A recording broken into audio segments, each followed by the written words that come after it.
In those days was Hezekiah sick unto death. And Isaiah the prophet, the son of Amoz, came unto him, and said unto him, Thus says the Lord, Set your house in order, for you shall die, and not live.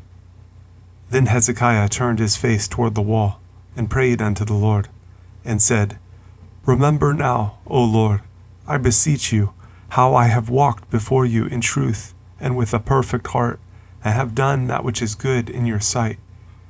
And Hezekiah wept sore. Then came the word of the Lord to Isaiah, saying, Go and say to Hezekiah, Thus says the Lord, the God of David, your father, I have heard your prayer. I have seen your tears. Behold, I will add unto your days 15 years. And I will deliver you and this city out of the hand of the king of Assyria, and I will defend this city. And this shall be a sign unto you from the Lord, that the Lord will do this thing that he has spoken.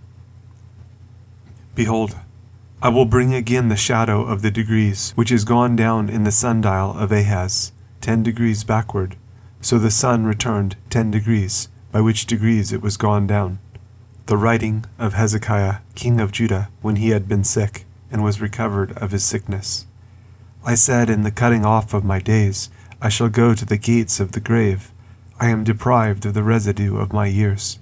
I said, I shall not see the Lord, even the Lord, in the land of the living.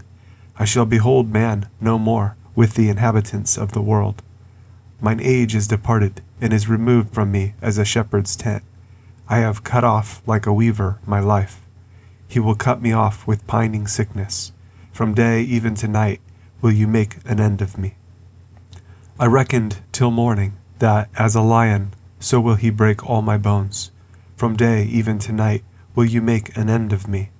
Like a crane or a swallow, so did I chatter. I did mourn as a dove.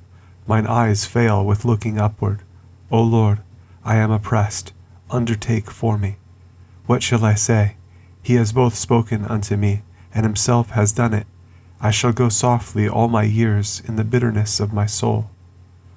O Lord, by these things men live, and in all these things is the life of my spirit.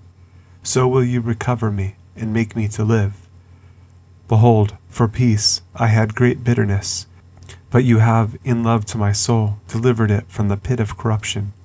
For you have cast all my sins behind your back.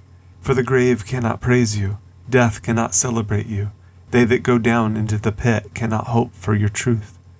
The living he shall praise you, as I do this day. The Father to the children shall make known your truth. The Lord was ready to save me. Therefore we will sing my songs to the stringed instruments all the days of our life in the house of the Lord. For Isaiah had said, Let them take a lump of figs, and lay it for a plaster upon the boil, and he shall recover. Hezekiah also had said, What is the sign that I shall go up to the house of the Lord? At that time, Merodachbaladan, the son of Baladan, king of Babylon, sent letters and a present to Hezekiah, for he had heard that he had been sick and was recovered. And Hezekiah was glad of them, and showed them the house of his precious things, the silver and the gold, and the spices, and the precious ointment, and all the house of his armour, and all that was found in his treasures. There was nothing in his house, nor in all his dominion, that Hezekiah showed them not. Then came Isaiah the prophet unto King Hezekiah, and said unto him, What said these men, and from whence came they unto you? And Hezekiah said, They are come from a far country unto me, even from Babylon. Then said he, What have they seen in your house? And Hezekiah answered, All that is in mine house have they seen. There is nothing among my treasures that I have not showed them. Then said Isaiah to Hezekiah, Hear the word of the Lord of hosts. Behold, the days come, that all that is in your house, and that which your fathers have laid up in store until this day, shall be carried to Babylon. Nothing shall be left, says the Lord. And of your sons that shall issue from you, which you shall beget, shall they take away, and they shall be eunuchs in the palace of the king of Babylon. Then said Hezekiah to Isaiah, Good is the word of the Lord which you have spoken. He said moreover, For there shall be peace and truth in my days.